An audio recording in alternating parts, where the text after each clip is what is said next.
tutaj widać wszystkie te glony właśnie uprzątają to oni. To jeszcze pohuraganowe. I uwierzcie, jest teraz, nie wiem, z 30 stopni spokojnie, może więcej. Paruwa straszna. A jak widać, panowie pracują ciężko i zbierają te glony, czyszczą plażę. Chcę pójść na taką, nazwijmy to trochę dzikszą plażę. Nie wiem, czy taka jest tak naprawdę, bo tam nie byłem. Ale minąłem wszystkie chyba już hotele, w sensie plaże przynależące do poszczególnych hoteli.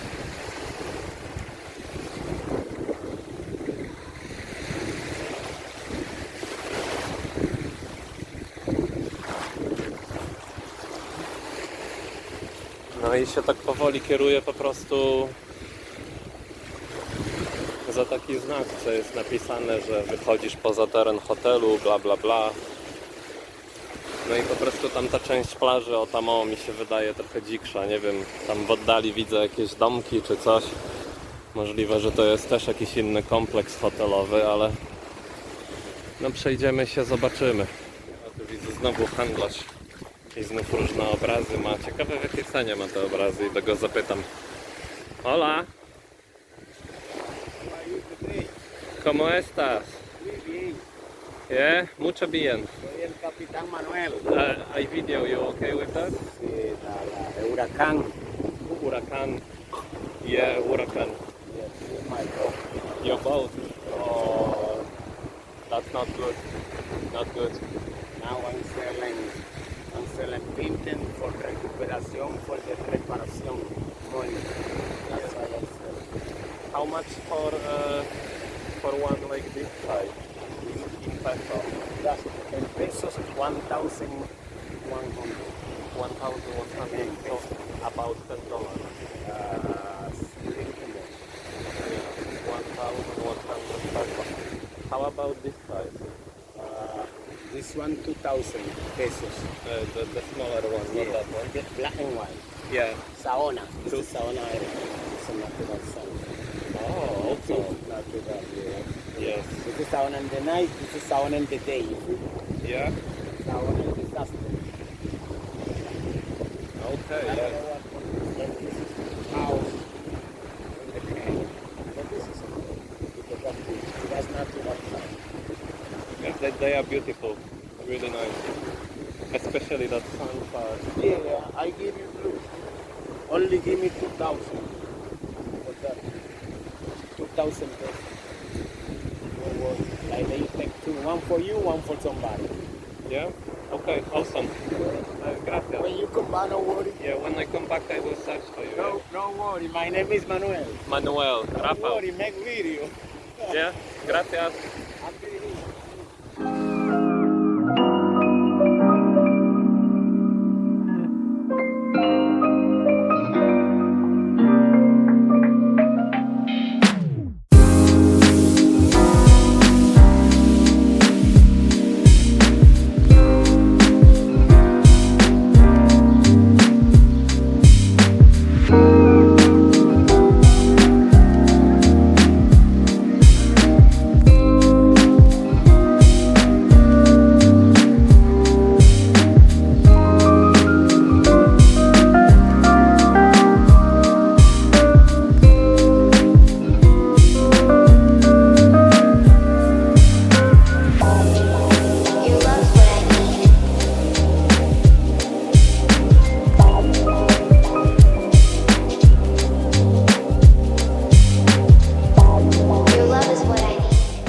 Nowe wideo, skomentuję trochę tego pana, co tam obrazy sprzedawał i inne rzeczy. Mówił, że huragan tutaj spustoszył wszystko i że mu łódkę rozwaliło. No i że jutro ma córki urodziny. No i próbuję sprzedać trochę tych obrazów, takich muszli dużych i tak dalej, żeby jakoś tam zorganizować te urodziny dla córki. Skliwa historia, czy prawdziwa, a kto to wie, nie? Ale jako rozeznanie ceny facet ma mniejsze wersje obrazów, też z tym takim piaskiem z tej plaży przyczepionym do obrazu. No i już sprzedaje je o wiele no taka przystępniejsza cena, tam ten najmniejszy on sprzedawał za 1100 peso, czyli no około $10. Z kolei powiedział, że może dla mnie, sorry, po muszelkę schylałem się, powiedział, że dla mnie może dać 2 obrazki za 2000 peso, czyli tak jakby no niby te 200 peso mniej. Pewnie są warte jeszcze mniej, ale no jego cena mimo wszystko jest na razie najlepsza na obrazy i no i przede wszystkim te obrazy są małe, więc nie powinienem mieć problemu, żeby je wziąć ze sobą na samolot, mimo że mam tylko podręczny bagaż. Co mi bardzo odpowiada, jak mam być szczery, a mogłaby być nawet fajna pamiątka sobie powiesić gdzieś na ścianę. A to też nie jest jakaś fortuna. Także muszę to rozważyć, no niestety, ale jeśli chcę to wziąć, to będę musiał to dzisiaj chyba kupić, bo on raczej tylko dzisiaj tu będzie, bo nad tą łódką będzie dłubał. Mówiłem mu, że może później do niego wrócę, że standardowo, no. Nie mam pieniędzy i muszę przemyśleć to. Nie chcę nic na gorąco kupować, bo właśnie no to jest przykład. Mógłbym kupić obraz tam u tamtego innego gościa, co on tam krzyczał, te fenomenalne, jakieś wyssane z palca 16 000 peso.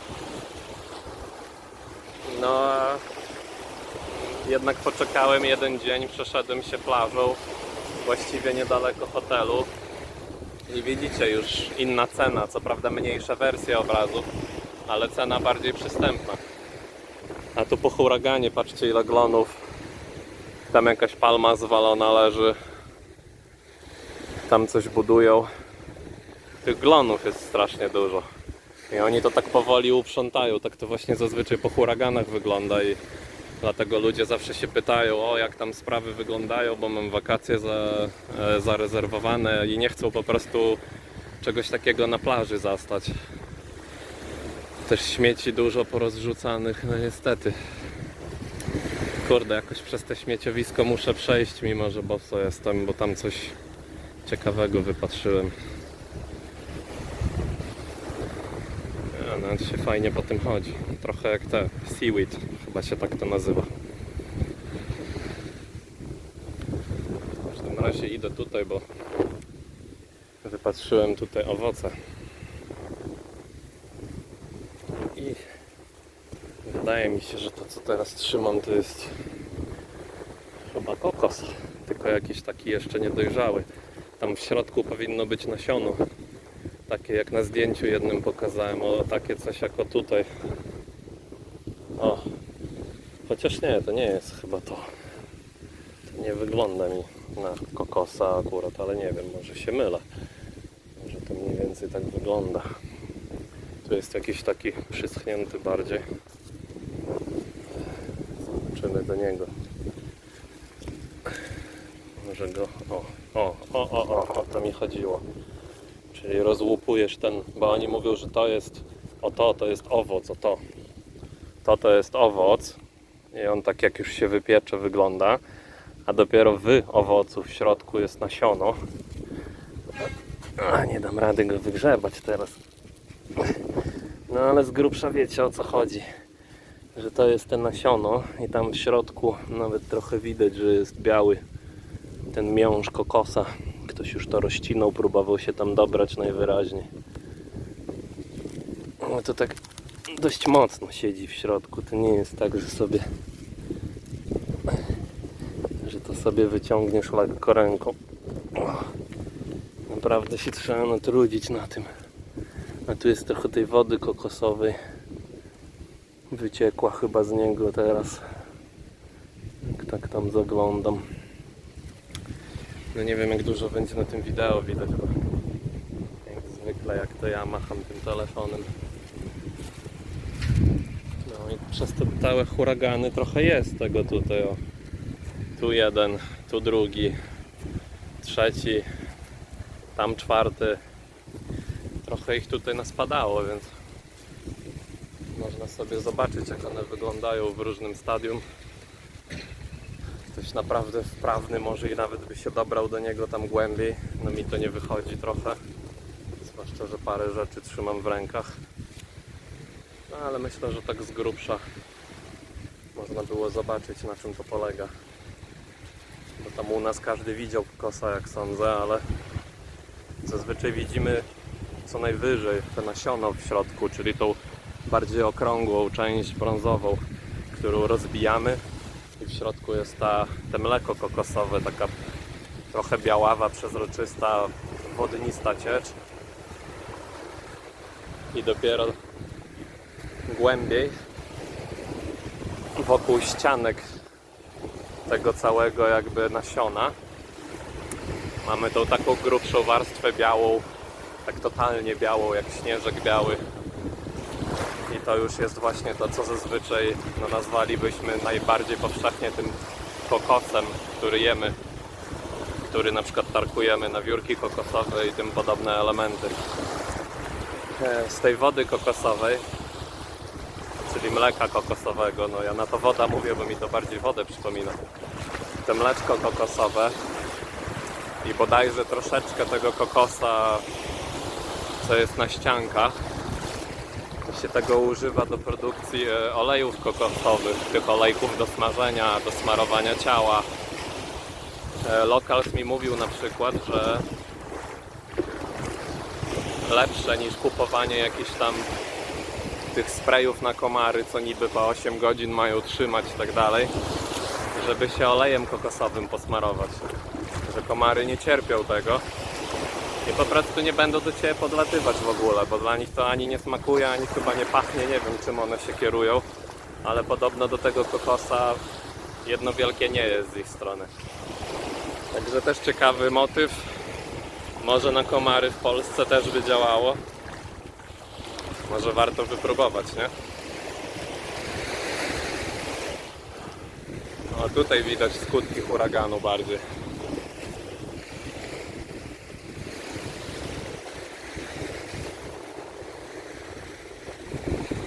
Tam praktycznie wyrwana palma, korzenie leżą. Jeszcze się trzyma ziemi, ale no już taka jest odchylona porządnie. Tu też urwana palma. Nie wiem, czy palcem dobrze pokazuje, ale mniej więcej w tym obszarze. A tam kolejne koparki jakieś.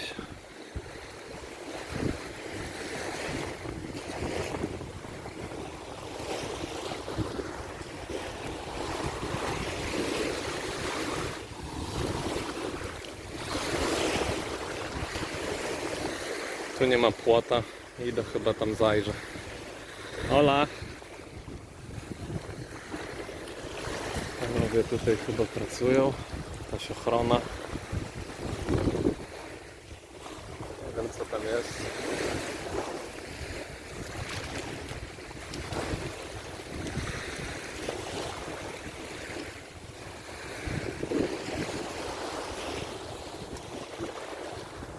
Tutaj już tak bardziej gloniasto, ciężko przejść, żeby nie chodzić po tym. Ale czego to się nie robi, żeby się zapuścić w ciekawsze tereny.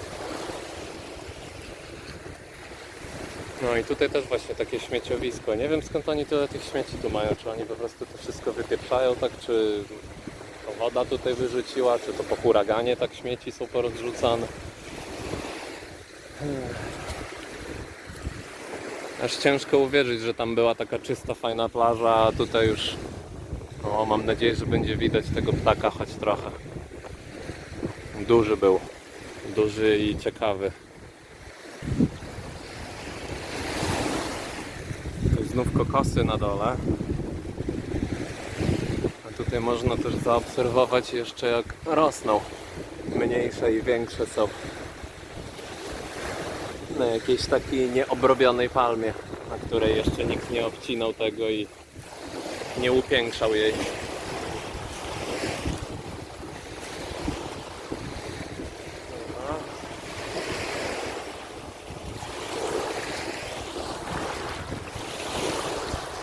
Właśnie nie wiem, czy to widać na aparacie, ale woda ciekawie wygląda, bo masz Tak jakby różne odcienie. Bardzo, bardzo tam daleko jest super ciemne, jakby głębiny. Później jest taki jaśniejszy, chyba lazurowy, taki lekko błękitno-zielonkawy. Później znów jest strefa takiego ciemniejszego niebieskiego. Później taka trochę jak brudna woda wygląda. Jakby muł wzbity, coś takiego. No i później tutaj przy brzegu już też taka mułowata się wydaje, zwłaszcza, że teraz tutaj dużo glonu pływa. Ale kolorystyka jest ciekawa.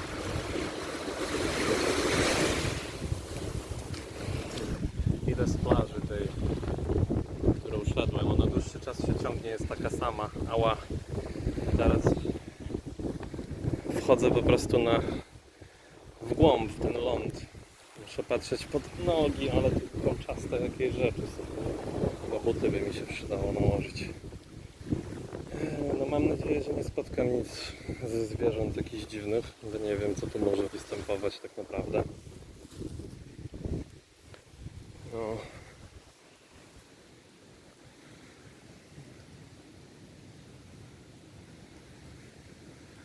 Albo ta roślina, to muszę gdzieś w cień się schować zaraz, bo już za długo jestem w słońcu i to się może źle skończyć.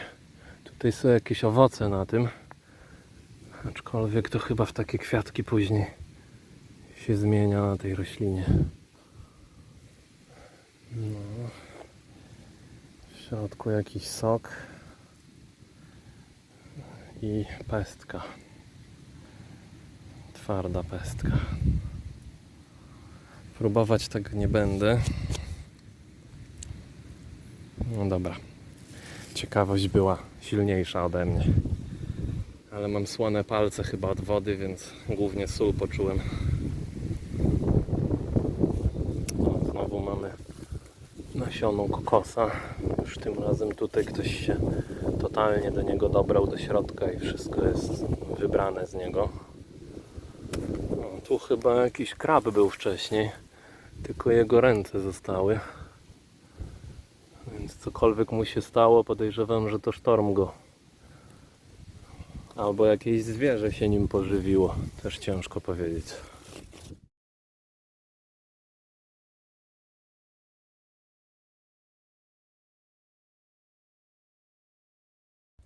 Dobra, jak tak szedłem tą ścieżką w głąb tego, nazwijmy, dżungli, chociaż to pewnie nie jest jak prawdziwa dżungla, przez dżunglę się z tasakiem człowiek musi przedzierać, a to jednak takie po prostu tropikalne tereny. W każdym razie znalazłem taki budynek. To by było chyba a propos tych opuszczonych budynków. Tam coś jak zaczęta budowa i niedokończona, a tutaj no też taki troszkę zapuszczony budynek z powstawionymi kratami. Nie wiem, czy jest używany, uczęszczany w jakikolwiek sposób. Ale no jakby ktoś tu miał chatę, to nawet fajny widok by miał. Bo jednak w tą stronę miałby wodę. A to mi wygląda na totalnie opuszczone. Idę, podejdę, ała, zobaczę co tam jest.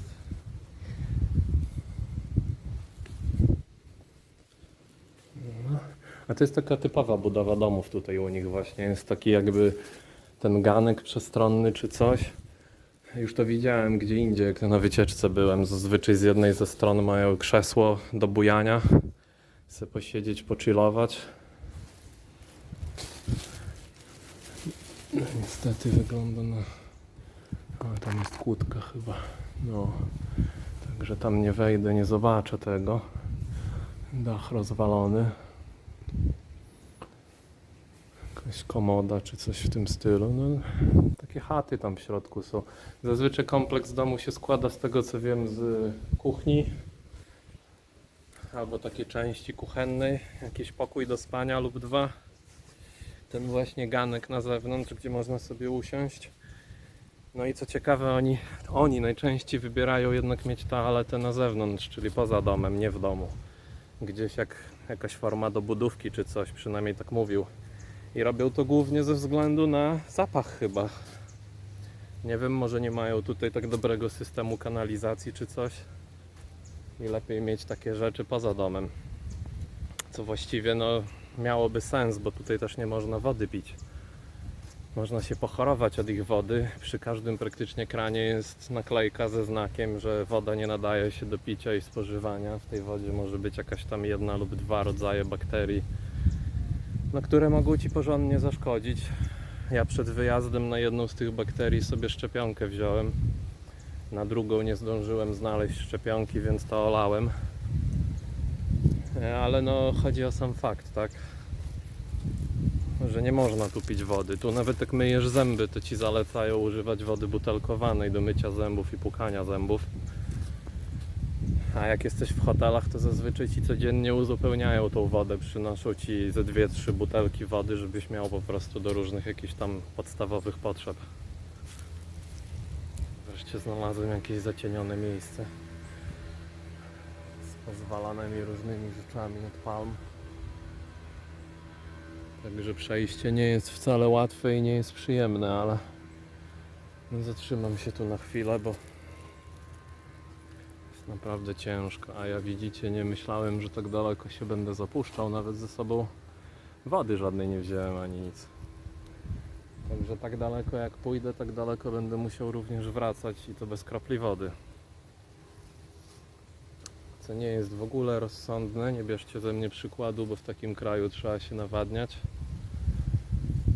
To chyba moja jakaś taka naiwność i głupota, że no myślałem, że po prostu w tą stronę nie da się aż tak daleko zabrnąć, a okazało się, że da się i to naprawdę głęboko i w ciekawe miejsca. Się nie zdziwię, jak tu później jeszcze wrócę, ale w butach na przykład i spróbuję gdzieś jeszcze bardziej wejść w tą dzicz. Aczkolwiek no muszę uważać. Nie wiem, czy to prawda, ale ktoś mi mówił, że na Punta Canie są krokodyle lub aligatory. Tylko wiadomo, to zazwyczaj przy zbiornikach wodnych, jakichś tam jeziorkach, bagnach albo coś takiego. Więc spotkanie go tutaj raczej jest mało prawdopodobne, ale gdzieś tam z tyłu głowy trzeba mieć takie rzeczy, bo to by był dramat. To chyba jeden z moich najgorszych koszmarów.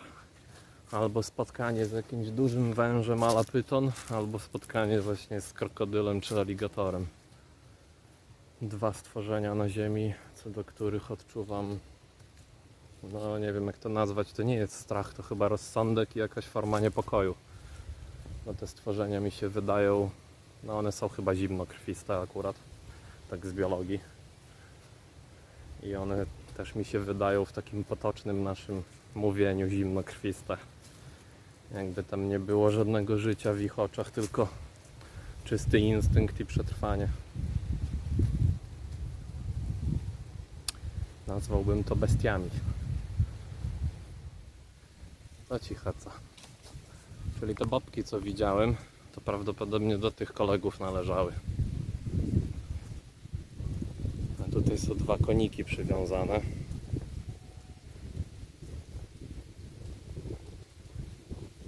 Nie będę w ich stronę szedł, bo nie wiem jak bardzo są oswojone, a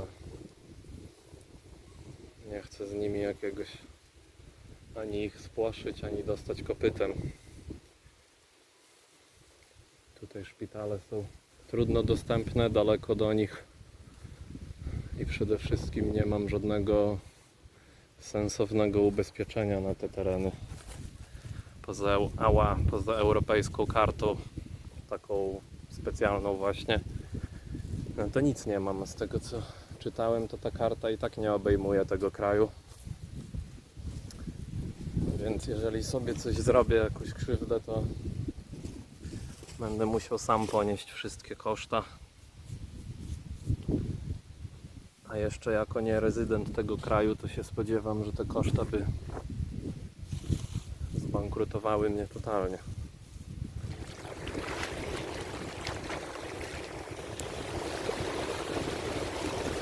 Ale tam jakaś duża fala w oddali idzie.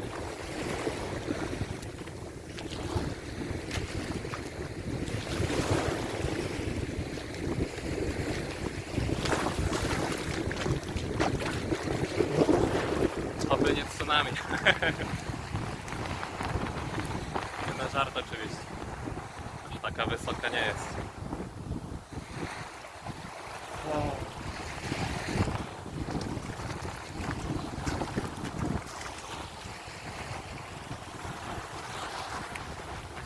Dobra, teraz głównie do domu już wracam, znaczy tam do hotelu na chwilę. Tam ten domek niebieski jest. Gdzieś tam znaleźliśmy na obrzeżach. Na razie się zwijam. Jeszcze mam trochę spaceru, bo praktycznie wszystko to, co nagrywałem w tą stronę, to teraz tyle samo muszę wrócić w drugą stronę. No i muszę dopaść do jakiejś butelki wody. Także Ola, do zobaczenia. Jeszcze się postaram coś może dzisiaj nagrać, bo wieczorem na pewną atrakcję jadę.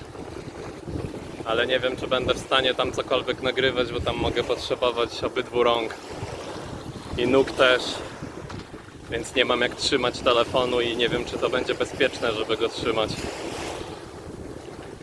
Ale coś tam spróbuję uchwycić, jak coś dam znać. Także trzymajcie się. Hola! I'm good, hola! Coconut water? Yes, yeah, uno. Ah, gracias. I had one. It's very good. Yeah. A chłopaki sobie siedzą na plaży. Rozłupili kokosa i piją sobie wodę kokosową. I powiem wam, że też powinienem się tak za to zabrać. Nie masz wody ze sobą, to sobie kokosa rozłup. Dobra, lecę. Cześć. Także ruszyłem już na Bugi. Na razie pusto, ale jeszcze będziemy kogoś po drodze zbierać. Także zobaczymy.